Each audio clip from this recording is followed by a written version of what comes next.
আসসালামু আলাইকুম প্রিন্স। আপনি এর আগে আধুনিকায়নের কথা বলেছিলেন।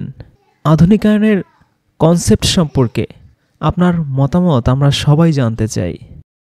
অবশ্যই এটা আসলে অনেক বড় একটা প্রক্রিয়া। সকল মুসলিম ফকি এবং আলেমগণ এই আধুনিকায়নের বিষয়ে হাজার বছরের উপরে কথা বলে আসছেন। সুতরাং আমি মনে করি না যে আমি এমন একটা পজিশনে আছি যে এই কনসেপ্টটাকে আমি এই ছোট্ট সময়ে পরিষ্কার করতে পারবো। তবে আমি সর্বোচ্চ চেষ্টা করব এটাকে সহজভাবে বোঝানোর জন্য। আমার পজিশন থেকে বলতে পারি, আমরা সৌদি আরবের সংবিধান অবশ্যই মেনে চলব। সেই সংবিধান কি?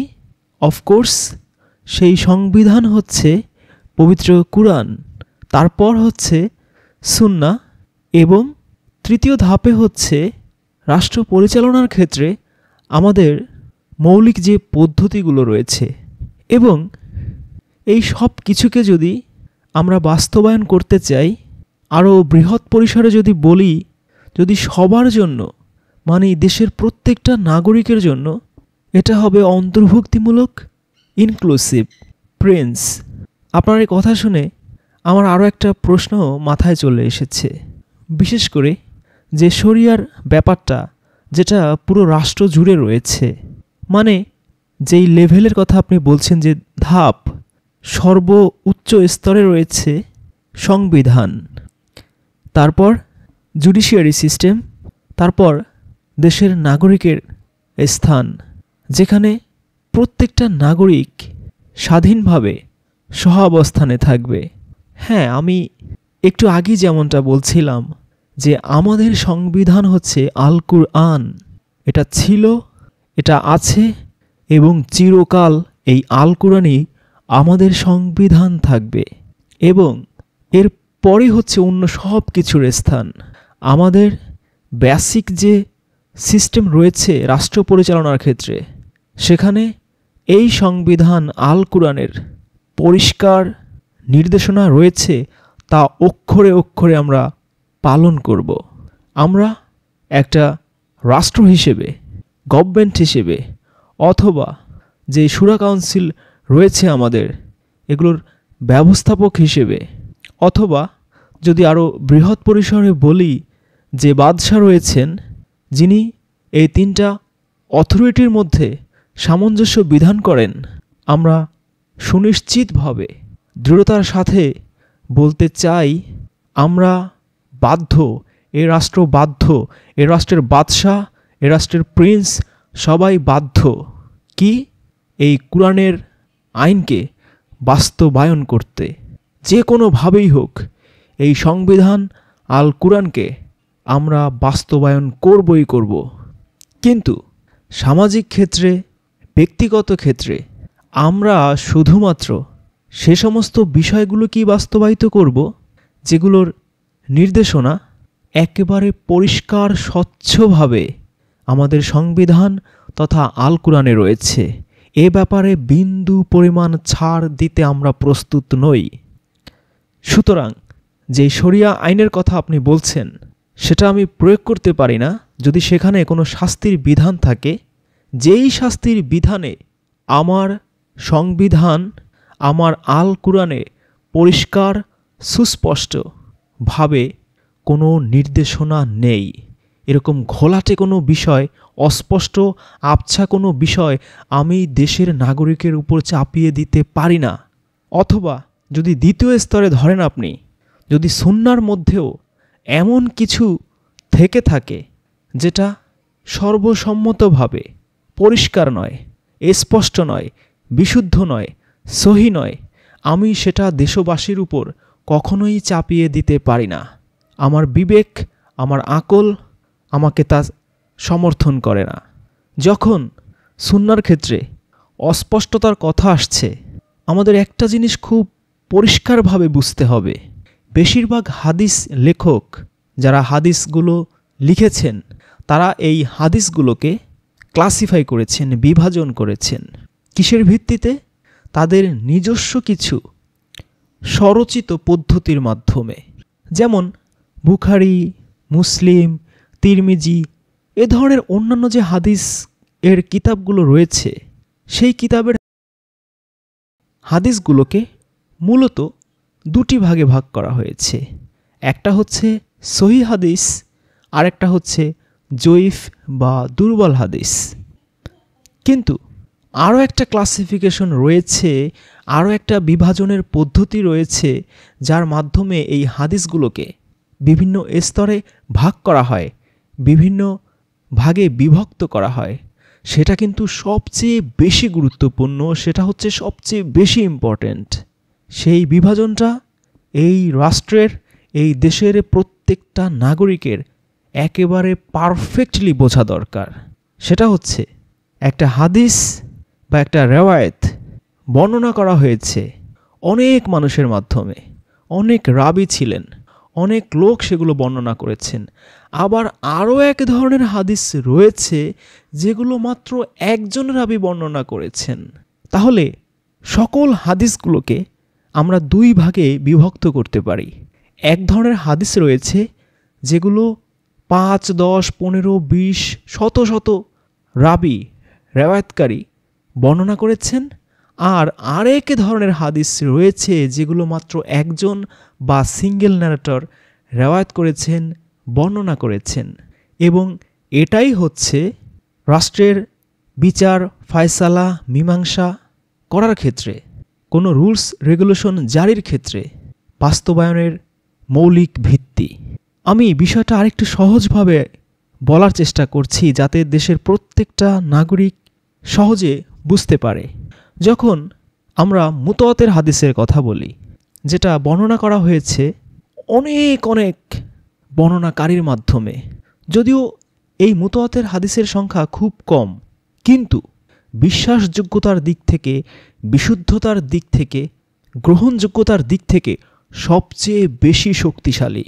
এত এত মানুষ, এত এত হাদিস বর্ণনাকারী, এত এত রেওয়াতকারী এই হাদিসগুলো বর্ণনা করেছেন যে এর বিশুদ্ধতা নিয়ে, এর বিশ্বাসযোগ্যতা নিয়ে, এর গ্রহণযোগ্যতা নিয়ে সন্দেহ করার অবকাশ নেই। এবং সেই মুতওয়াতের হাদিসগুলো বোঝাও সাধারণ মানুষের পক্ষে খুব সহজ। এবং এই হাদিসগুলোর ভিত্তি ছিল সেই সময়কার সময়, কাল, স্থান এবং পারিপার্শ্বিক সব কিছুর উপর ভিত্তি করে। এখন আমরা হাদিস বলতে যা বুঝে থাকি, ব্যাপারটা অনেকটা সেই রকম যে বহুল চর্চিত এই হাদিসগুলো, সবাই জানতো এই হাদিসগুলো, এই মুতওয়াতের হাদিসগুলো। কিন্তু যখন আমরা আহাদ হাদিসের কথা বলবো, যেই হাদিসগুলো একজন মাত্র বর্ণনা করেছেন, অন্য আর একজন মাত্র লোকের কাছ থেকে শুনে, তিনি আবার মাত্র একজনের কাছে শুনেছেন, তাহলে পুরো বিষয়টা কি দাঁড়ায়? Single chain. মানে একজন একজন থেকে ঘুরে ঘুরে এই হাদিসগুলো যারা সর্বশেষ হাদিস লিখেছেন তাদের কাছে এসেছে। এই সিঙ্গেল, দুজন, একজন বা খুব অল্প সংখ্যক মানুষের বর্ণনা করা হাদিসগুলোকে আমরা মুতওয়াতের হাদিস বলতে পারি না। এগুলোকে আমরা বলতে পারি আহাদ হাদিস, একক হাদিস। এবং এই আহাদ হাদিসগুলোকে, একক হাদিসগুলোকে 3 ভাগে বিভক্ত করা হয়েছে: সহিহ হাদিস, জয়ীফ বা দুর্বল হাদিস এবং হাসান বা উত্তম হাদিস। واضحة خاصة إذا كان حديث أحاد صحيح، وهذا يشكل أيضا جزء قليل من حديث رسول الله صلى الله عليه وسلم. بينما الخبر اللي هو عن فرد ما نعرف، عن فرد عن رسول الله صلى الله عليه وسلم، أو عن جماعة فرد ما نعرف، عن جماعة فرد رسول الله صلى الله عليه وسلم، ففي انقطاع. هذا الخبر هو اللي يشكل النسبة العظمى من الأحاديث. هذا بشكل لا يؤخذ فيه لأنه غير ثابت وغير يعني ملزم. ولو نرى في سيرة الرسول صلى الله عليه وسلم عندما كتب الحديث في وقتها أمر بحرقها وعدم كتابتها، فما بالك إذا أنت ترجع لحديث الخبر وتلزم فيها الناس من الناحية তাহলে এই হাদিসগুলোকে আমরা কি নামে সম্বোধন করব? আহাদ হাদিস নামে সম্বোধন করব, মানে একক হাদিস। এগুলোর মানদণ্ড, এগুলোর গ্রহণযোগ্যতা, এগুলোর বিশ্বাসযোগ্যতা এই 1400 বছরের ইতিহাসে কখনোই মুতওয়াতের হাদিসের লেভেলে কোনো আলেম ওলামা ফকিদের কাছে বিবেচিত হয়নি, বিবেচ্য হয়নি। কারণ এই একটা হাদিস মাত্র একটা চেইন বা একটা গ্রুপের মাধ্যমেই এসেছে। মুতওয়াতির হাদিসের মতো অজস্র চেইন বা অজস্র গ্রুপ বা অসংখ্য মানুষের মাধ্যমে আসেনি। এখন যদি না এই হাদিসগুলো কুরআনের পরিষ্কার কোনো দিক নির্দেশনা এর সাথে সংঘর্ষ না বাধায়, কন্ট্রাডিক্ট না করে এবং ব্যক্তি, পরিবার, সমাজ এবং রাষ্ট্রীয় জীবনে মানুষের জন্য মঙ্গলময় বা কল্যাণকর হয়ে থাকে, তাহলে এগুলোকে আমরা গ্রহণ করতে পারি, যদিও সেটা দুর্বল বা জয়ীফ বা হাসান পর্যায়ে থেকেও থাকে। আর যদি সেটা সহি পর্যায়ে যেতে পারে তাহলে তো আরও ভালো। কিন্তু এই আহাদ হাদিসগুলোর মধ্যে সহি হাদিসের সংখ্যা খুবই কম, খুবই কম। যখন একটা হাদিসের এই সংবাদটা বা এই খবরটা একজন মাত্র ব্যক্তির মাধ্যমে আরও অন্য আর একজন ব্যক্তির কাছে এসে পৌঁছেছে কোনো একটা অজানা উৎস থেকে, হ্যাঁ আল্লাহর রাসূলের কাছ থেকে হয়তো শুনেছে, কিন্তু মাঝখানে একজন দুইজন মিসিং, যে ৩-৪ জন বর্ণনা করেছে ৫ম নম্বরের লোকের নাম সে ভুলে গিয়েছে, বা ৬ষ্ঠ ৭ম নম্বরে যিনি বর্ণনা করেছেন তার কোনো হদিস নেই। কেউ না কেউ এখানে মিসিং হয়ে গেছেন, তার খোঁজ পাওয়া যায়নি। অথবা এমন কোনো গ্রুপ বর্ণনা করেছেন অন্য সিঙ্গেল মাত্র একজন ব্যক্তির কাছ থেকে শুনে, এভাবে চলতেছে। তাহলে এই ধরনের হাদিসগুলোকে আপনি কোন ক্যাটাগরিতে ফেলবেন? কারণ এই ধরনের হাদিসের সংখ্যাই সবচেয়ে বেশি। এই ধরনের হাদিসকে আমরা কখনোই সর্বসাধারণের জন্য বিশ্বাসযোগ্য বা গ্রহণযোগ্য হিসেবে চাপিয়ে দিতে পারি না। কারণ এগুলো নিয়ে সর্বযুগে সর্বকালেই ফকিগণ, আলেম ওলামাগণ সবসময় দ্বিধাদ্বন্দ্বে ছিলেন, সবসময় মত অনৈক্যে ছিলেন, একমত হতে কখনোই সবাই মিলে পারেননি। সেই দিক বিবেচনায় এর বিশুদ্ধতা, এর গ্রহণযোগ্যতা কখনোই কোনো যুগে সুপ্রতিষ্ঠিত ছিল না, এখনও নেই। আর এই ধরনের হাদিস মানতেই হবে এমন কোনো বাধ্যবাধকতাও কোনো যুগেই ছিল না।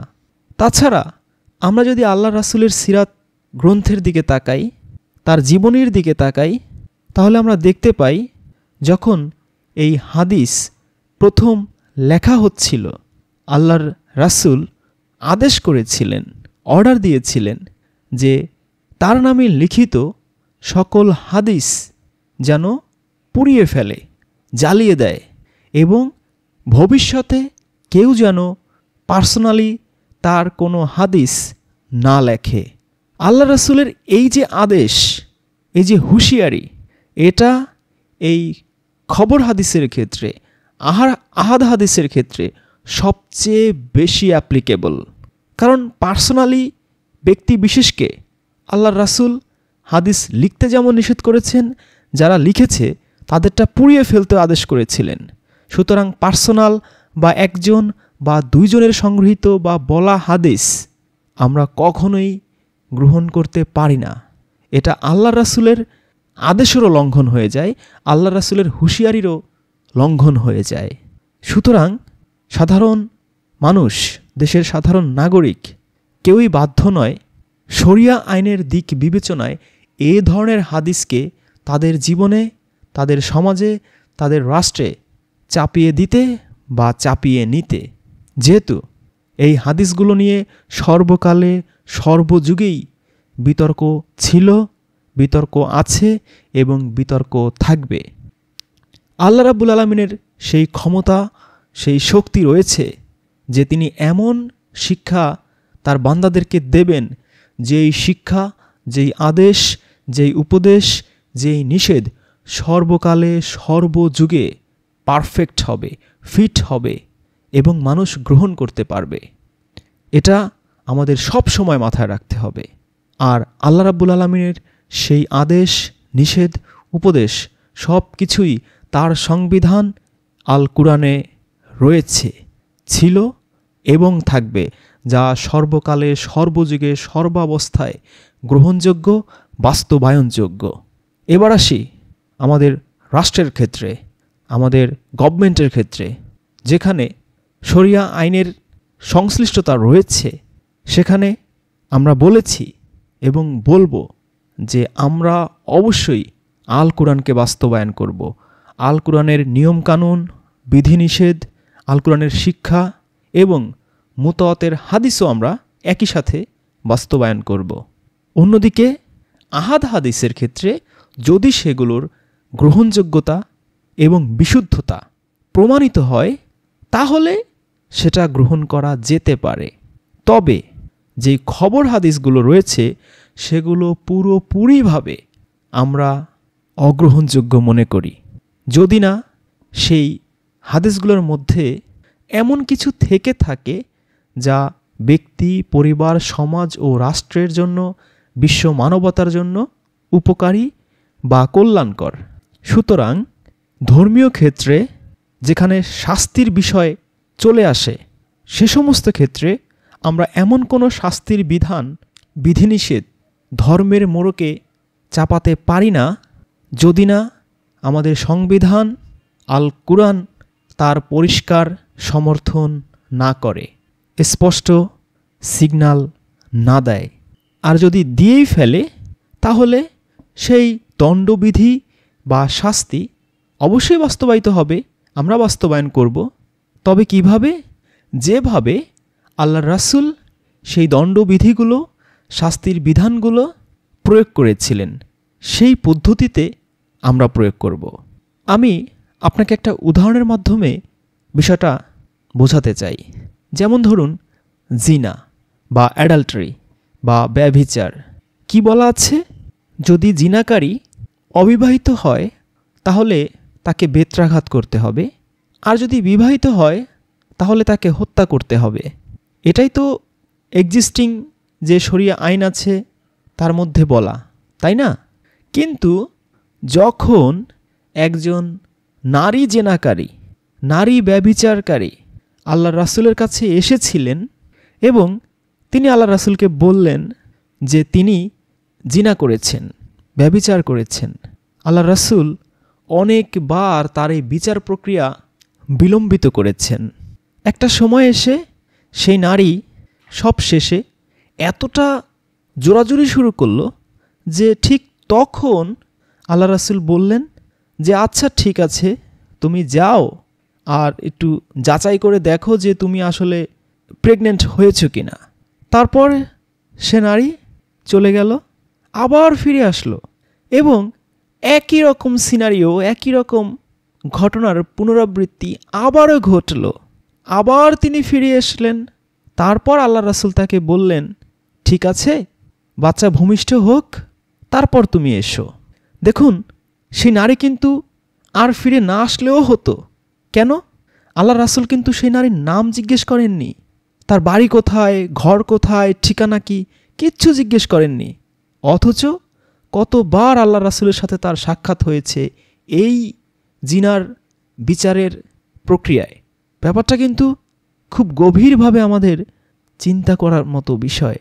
সুতরাং কুরআনের কোনো আইন, বিধি, বিধান যদি আপনাকে বাস্তবায়ন করতে হয় তাহলে এমনভাবে বাস্তবায়ন করতে হবে ঠিক যেমনভাবে আল্লাহর রাসূল দরদ দিয়ে কৌশলে এই বিধিবিধানগুলো বাস্তবায়ন করেছেন, ঠিক সেই প্রক্রিয়ায় আমাদের বাস্তবায়ন করতে হবে, সেই কৌশলে আমাদের বাস্তবায়ন করতে হবে।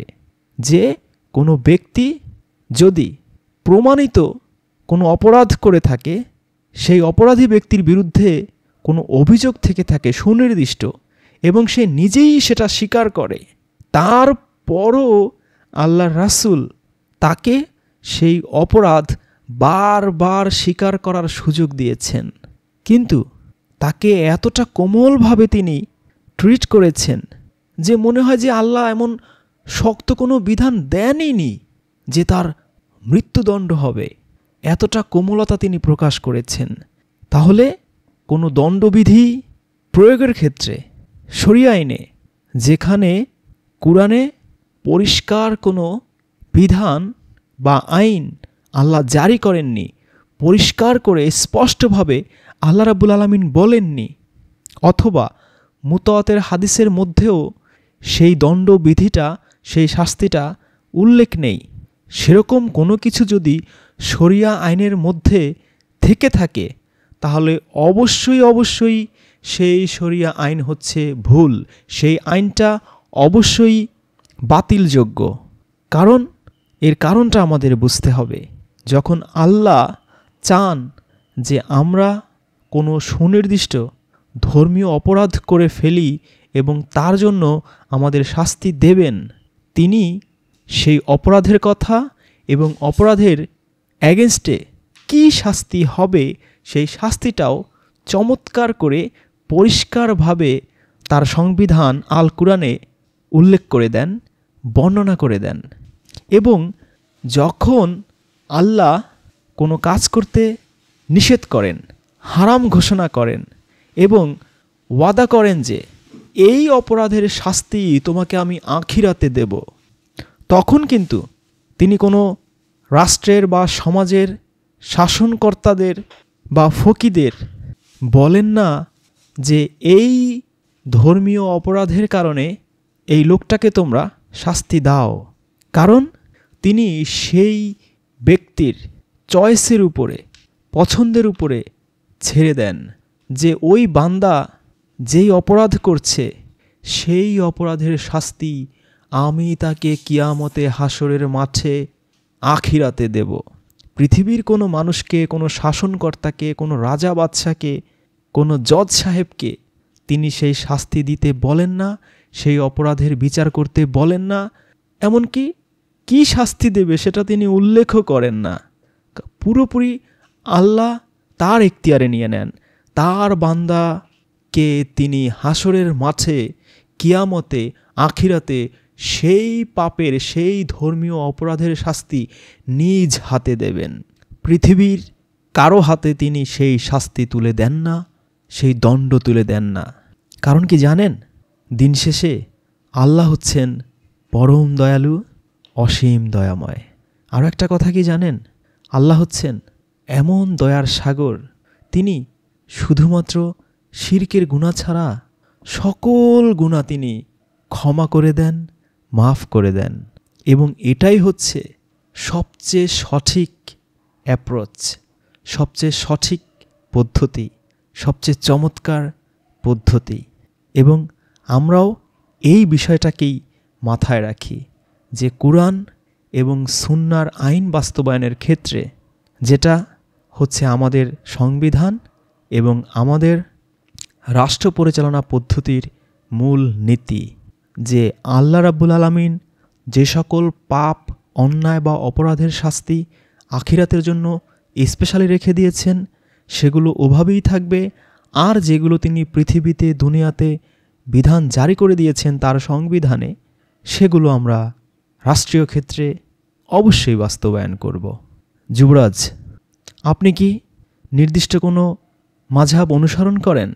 যেমন ওহাবী মাযহাব বা এরকম অন্য কোনো মাযহাব যেটা অন্যান্য বিষয়গুলোকে, শরিয়ার বিষয়গুলোকে ব্যাখ্যা করে, বিশ্লেষণ করে?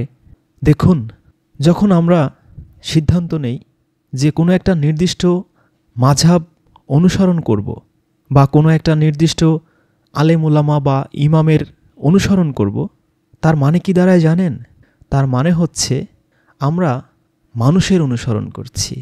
মানুষের অনুসরণ বললে আসলে ভুল হয়। মানুষের অনুসরণের স্পর্ধা দেখাচ্ছি, দুঃসাহস দেখাচ্ছি। কারণ আল্লাহ রাব্বুল আলামিন তার মধ্যে এবং তার বান্দাদের মধ্যে কোনো দেয়াল রাখেননি, কোনো পর্দা রাখেননি। তিনি তার এই কুরআন, তার এই সংবিধান নাজিল করেছেন সমগ্র বিশ্বের মানুষের জন্য। আর তার নবীকে পাঠিয়েছেন যে কুরআনের এই আইনগুলোকে কিভাবে বাস্তবায়ন করতে হয় সেটা হাতে কলমে দেখিয়ে দেওয়ার জন্য। আর আপনি যে ব্যাখ্যার কথা বললেন যে কুরআন হাদিস ব্যাখ্যা করে, ইস্তেহাদ করে কোনো একজন ইমাম বা কোনো একটা মাযহাবের অনুসরণ, দেখুন, এই কুরআন হাদিসের ব্যাখ্যা করা বা ইস্তেহাদ করা বা এগুলো অ্যানালাইসিস করে নতুন একটা ফিরকা চালু করা, এটা সব সময়ের জন্যই ওপেন। এটা যে কেউ, যে কোনো শতাব্দীতে, যে কোনো যুগে করতেই পারে।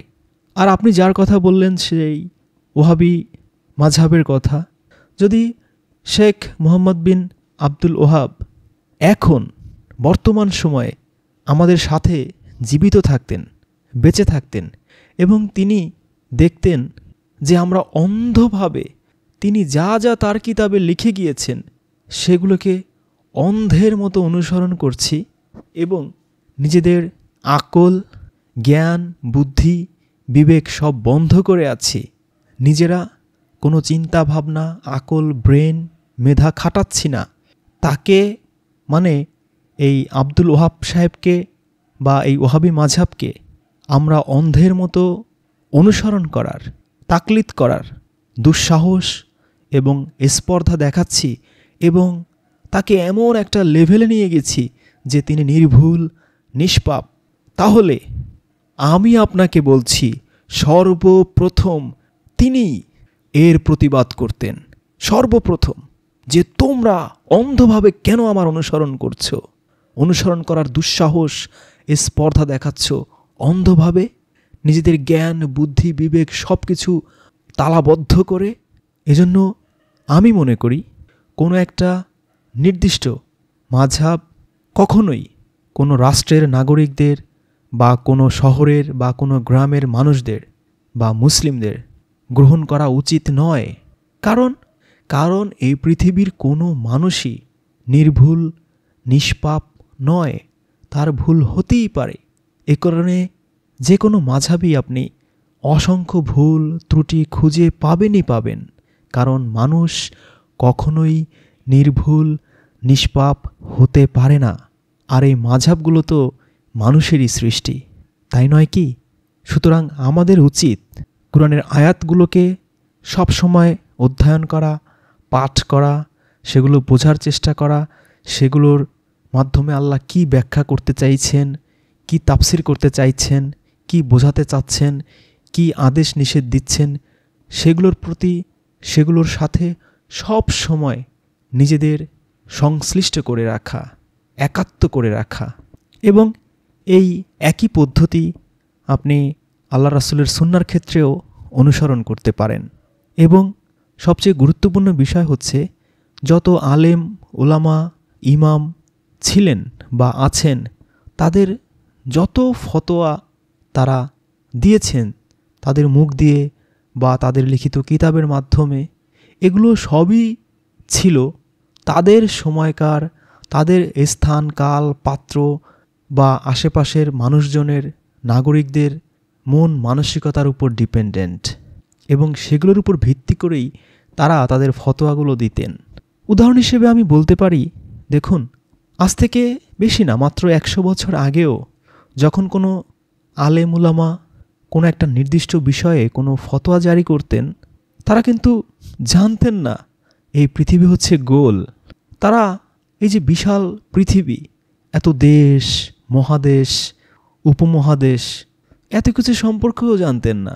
সায়েন্স, টেকনোলজি, ভূগোল, এগুলো সম্পর্কে তাদের তেমন কোনো জ্ঞানই ছিল না। তারা ফতোয়াগুলো তাহলে কিসের উপর ভিত্তি করে দিত?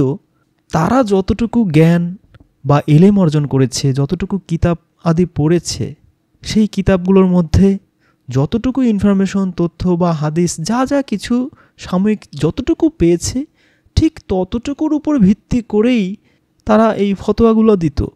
এবং কুরআন আর সুন্নাহর বিষয়ে তাদের যে বুঝটা ছিল তার উপরই তারা নির্ভর করত। কিন্তু এখন 100 বছর পার হয়ে গেছে। আমি আপনাকে মাত্র 100 বছর আগের উদাহরণ দিলাম। তাহলে এখনকার সময়, পরিস্থিতি, সিচুয়েশন, সার্বিক মানুষের মন মানসিকতা, চিন্তা ভাবনা কি 100 বছর আগের মানুষের মতো রয়েছে? নিশ্চয়ই নেই। এখন আরও অনেক পরিবর্তন হয়েছে। সামনে 10, 20, 50 বছর পরে নতুন প্রজন্ম আসবে, তাদের চিন্তা ভাবনা, মন মানসিকতা আরও অনেক পরিবর্তিত হবে। সুতরাং আলটিমেটলি আমাদের সেই গোড়ায় ফিরে যেতে হচ্ছে। কোথায়?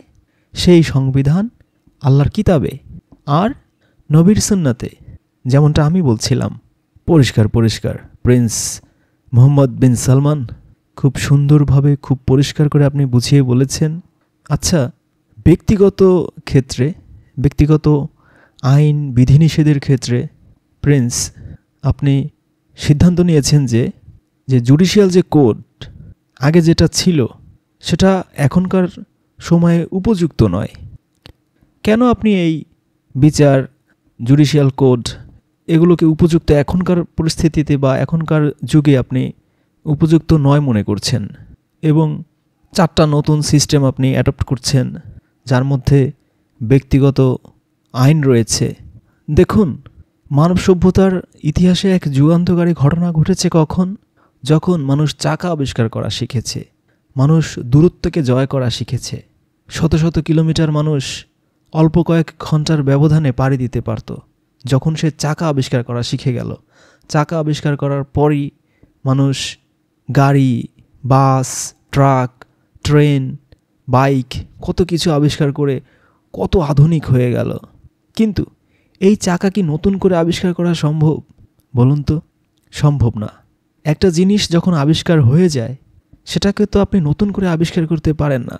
সেটা থেকেই আপনাকে টিচিং নিতে হবে, সেটা ধরেই আপনাকে এগিয়ে যেতে হবে। আমাদের সংবিধান হচ্ছে কুরআন, সেটা ধরেই আমাদের এগিয়ে যেতে হবে। তাছাড়া দেখুন, বর্তমান যে পৃথিবী, তারা কিন্তু পরিষ্কার কিছু আইন, রুলস, রেগুলেশন অনুসরণ করে দেশের নাগরিকের জীবন জীবিকার জন্য, তাই না? আমাদের ভূমিকা হচ্ছে আমরা এতটুকু নিশ্চিত করব যে সৌদি আরবে যে আইনগুলো পাশ হবে সেই আইনে কিছু প্রতিচ্ছবি থাকবে, প্রতিফলন থাকবে। এক, কখনোই কোরআনের কোনো আইন লঙ্ঘন করা যাবে না, সুন্নাহ লঙ্ঘন করা যাবে না, যেহেতু কোরআন হচ্ছে আমাদের সংবিধান, এবং এগুলো যেন আমাদের স্বার্থের সাথে সাংঘর্ষিক না হয়ে যায়। আগে কোরআনের স্বার্থ, সুন্নাহর স্বার্থ, তারপর আমাদের ব্যক্তিগত স্বার্থ। এবং এই আইনগুলো দেশের নাগরিকদের স্বার্থ এবং নিরাপত্তাকে সংরক্ষণ করবে এবং সমগ্র দেশের, সমগ্র রাষ্ট্রের নাগরিকদের উন্নতি ও সমৃদ্ধির ক্ষেত্রে তাদের সাহায্য সহযোগিতা করবে। সুতরাং আইনগুলো পাশ হবে সেই ভিত্তিতে, সেই পদ্ধতির আলোকে, যেই পদ্ধতি আন্তর্জাতিক কনভেনশনকেও একই সাথে মেনে চলে। যদি আপনি চান যে অন্যান্য দেশ থেকে আপনার দেশে পর্যটকরা আসবে, মানুষ ঘুরতে আসবে, দেখতে আসবে, যদি আপনার লক্ষ্য থাকে 10 কোটি পর্যটক প্রতি বছর আপনার দেশে আসবে আপনার দেশ ঘুরতে, এবং এর মাধ্যমে আপনার দেশের নাগরিকের কমপক্ষে 30 লাখ নাগরিকের কর্মসংস্থান সৃষ্টি হবে, জীবন জীবিকা সৃষ্টি হবে, এবং আপনি যদি এমন কিছু অনুসরণ করেন যেটা পুরোপুরি নতুন এবং পৃথিবীর প্রায় সকল দেশে যেগুলো কমন আইন, পরিচিত আইন, কানুন, আন্তর্জাতিক সভ্যতা, নম্রতা, কালচার, তার সাথে সাংঘর্ষিক কেমন আইন যদি আপনি আপনার দেশে বানিয়ে ফেলেন, তাহলে অন্য দেশের পর্যটকরা কি আপনার দেশে কখনো ঘুরতে আসবে? কখনো আসবে না। যদি আপনি চান যে আপনার দেশে বিদেশি যে বিনিয়োগ, ফরেন ইনভেস্টমেন্ট, সেটা আগের চেয়ে দ্বিগুণ হবে, যেমনটা আমরা অলরেডি করেও ফেলেছি। যেটা আগে ছিল 5 মিলিয়ন মানে 50 লাখ, সেটা এখন হয়েছে 17 মিলিয়ন মানে 1,17,00,000 ডলার। আপনি বিনিয়োগকারীদেরকে যে বলছেন আপনার দেশে ইনভেস্ট করার জন্য, কিন্তু আপনার দেশটা চলছে এমন এক সিস্টেমে, এমন এক আইনে যেটা পৃথিবীর কোনো দেশের মানুষ জানেও না, বোঝেও না। তাহলে সে সমস্ত বড় বড় ইনভেস্টরদের যারা লয়ার থাকে তারা আপনার সাথে কিভাবে কাজ করবে? আপনার রুলস রেগুলেশনই তো তারা বুঝবে না। সেই রুলস রেগুলেশন, আইন কানুন, বিধি বিধান কিভাবে প্রয়োগ হবে কিছুই তারা বুঝবে না, জানবে না। তাহলে কি হবে? এর ফলাফল হবে খুবই মারাত্মক। সেই বিনিয়োগকারীরা তাদের ব্যবসার ক্ষতি করার জন্য, লস করার জন্য কখনোই আপনার দেশে আসবে না, ইনভেস্টও করবে না। যখন আপনি চাইবেন পৃথিবীর বিভিন্ন দেশের ট্যালেন্টেড মানুষজন আপনার দেশে আসবে, আপনার মানব সম্পদ উন্নয়ন হবে, দেশের উন্নতি সাধিত হবে, দেশের সাধারণ মানুষের কর্মসংস্থান সৃষ্টি হবে এবং এই সৌদি আরবের সাথে তারা কাঁধে কাঁধ মিলিয়ে কাজ করবে। আর অন্যদিকে আপনি বলবেন যে আমরা নতুন কোনো আইন কানুন বানাবো, প্রয়োগ করব, কেউ আপনার দেশে আসবে না ভাই, কেউ আসবে না। আপনি সারা বিশ্বে একা হয়ে যাবেন, নিঃসঙ্গ হয়ে যাবেন, আপনি চলতে পারবেন না। সুতরাং আপনাকে আন্তর্জাতিক স্বীকৃত আইন কানুন বিধি বিধান এর সাথে পরিচিত হতে হবে, তাদের সাথে মিশতে হবে। আমরা সেরকমটাই করছি। তবে আমরা যেটা একটু বেশি করছি সেটা হচ্ছে আমরা আল কোরআন যে সংবিধান সেটাকে ভিত্তি ধরছি, যেটা পৃথিবীর খুব কম দেশই করে। তারপরে আমরা আমাদের স্বার্থ, আমাদের লক্ষ্য উদ্দেশ্য সাজিয়েছি, আল কোরআনকে ভায়োলেট করে নয়। একই সাথে আমাদের ভিত্তি হচ্ছে দেশের সাধারণ মানুষদের, সাধারণ নাগরিকদের নিরাপত্তা এবং তাদের জাতীয় স্বার্থ। একই সাথে তাদের সুখ সমৃদ্ধি তাদের মনে মানসিকতায়। তার মানে এই যে ভিশনটা আপনি নিচ্ছেন এটা সমগ্র পৃথিবীর কাছে আমাদের দেশের দরজা খুলে দেবে। প্রিন্স, এই বিষয়ে আপনার মতামত কি? যে পৃথিবীর সব দেশের মানুষ যদি আমাদের দেশে চলে আসে তাহলে আমাদের যে আলাদা স্বকীয়তা, আমাদের যে আলাদা ঐতিহ্য, আমাদের যে আলাদা বৈশিষ্ট্য, এগুলো কি ক্ষতিগ্রস্ত হবে না? তাদের কালচারে আমরা প্রভাবিত হব না? এই গ্লোবালাইজেশনের যুগে এই ট্যুরিজম, এই এন্টারটেনমেন্ট, এগুলোর খারাপ ইফেক্টও তো আমাদের উপর পড়তে পারে। দেখুন, আপনার যে আইডেন্টিটি, আপনার যে স্বকীয়তা, এটা তো পৃথিবীর বৈচিত্র্যের সাথে সাথে একটু খাপ খাওয়াতেই হবে। আপনি তো বিচ্ছিন্ন একটা দ্বীপে বাস করতে পারবেন না, চলতে পারবেন না একা আপনি। আর যদি আপনি এসব নিয়ে ভয় পান তাহলে বুঝতে হবে যে আপনার যে আইডেন্টিটি, আপনার যে স্বকীয়তা রয়েছে, ইতিহাস ঐতিহ্য রয়েছে, তা অনেক দুর্বল। এত দুর্বল আইডেন্টিটি নিয়ে তো আপনি আইডেন্টিটি ক্রাইসিসে ভুগবেন। কিন্তু আপনার আইডেন্টিটি যদি থাকে, স্বকীয়তা যদি থাকে শক্তিশালী, খাঁটি, বিশুদ্ধ, তাহলে অন্যেরা বরং আপনার সেই ব্যক্তিত্বের কাছে, স্বকীয়তার কাছে পরাভূত হবে। তারা বরং আপনারটা নেবে। এর মাধ্যমে আপনারটা আরও প্রমোট হবে, প্রচার হবে, প্রসার হবে। এটাকে আপনাকে পজিটিভলি নিতে হবে। আর এর মাধ্যমে আপনার আইডেন্টিটি, আপনার স্বকীয়তা, আপনার ব্যক্তিত্ব আরও শক্তিশালী হবে। যেমন আমরা যেভাবে পোশাক পরি, আমাদের ইতিহাস ঐতিহ্যকে ধারণ করে, আমাদের সংস্কৃতিকে ধারণ করে, এবং সবচেয়ে গুরুত্বপূর্ণ আমাদের ইসলামী যে ইতিহাস আছে সেটাকে আমরা ধারণ করি, আমরা আমাদের পোশাক আশাকগুলো পরে থাকি, তাই না? এগুলো সব কিছু মিলেই আসলে একটা দেশের মানুষের আইডেন্টিটি, স্বকীয়তা, ব্যক্তিত্ব গড়ে ওঠে। এবং যুগের পর যুগ সময় যখন অতিবাহিত হয়, এটা আস্তে আস্তে আরও বেশি ডেভেলপ হয়, উন্নত হয়। আর পরিবর্তন তো পৃথিবীর সব দেশে, সব যুগে, সব কালচারে ঘটেই। এটা তো একটা কন্টিনিউয়াস প্রসেস। আমি বিশ্বাস করি যে আমাদের যে স্বকীয়তা রয়েছে, আইডেন্টিটি রয়েছে, ইতিহাস ঐতিহ্য রয়েছে, সেটা অন্যান্য দেশ বা জাতির চেয়ে অনেক বেশি স্ট্রং, অনেক বেশি শক্তিশালী, এবং আমরা এটা নিয়ে গর্বিত। আর এগুলো তো আমাদের মাধ্যমেই গড়ে ওঠে, আমার মাধ্যমে, আপনার মাধ্যমে, এই সৌদি আরবের প্রত্যেকটা নাগরিকের মাধ্যমে। আর এই সৌদি আরবে যে বিপ্লব সংগঠিত হচ্ছে নতুন প্রজন্মের, এর মূল ভিত্তি হচ্ছে সৌদি আইডেন্টিটি, আরব আইডেন্টিটি, যেটার উৎস হচ্ছে আমাদের ইসলামিক, আমাদের অ্যারাবিক, আমাদের ঐতিহাসিক সংস্কৃতি এবং ঐতিহ্য। আপনি কি দয়া করে আমাদের বলবেন যে যে চরমপন্থী, যে সন্ত্রাসবাদ, যে এক্সট্রিমিস্ট এর উত্থান, এটা কিভাবে আপনি অবদমিত করবেন? দেখুন, এটা শুরু করা অত্যন্ত কঠিন।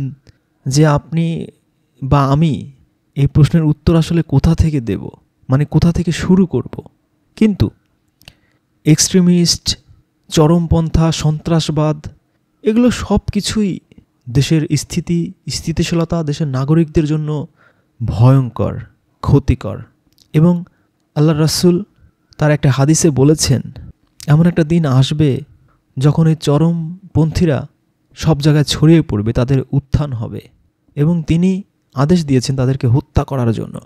যখন তারা এই রাষ্ট্রে দেশে নৈরাজ্য করে বেড়ায়, ফ্যাসাদ করে বেড়ায়, বিশৃঙ্খলা করে বেড়ায়, তোমরা তোমাদের ধর্মের মধ্যে কখনো উগ্রতার চর্চা করো না, সহিংসতা সন্ত্রাসবাদের চর্চা করো না।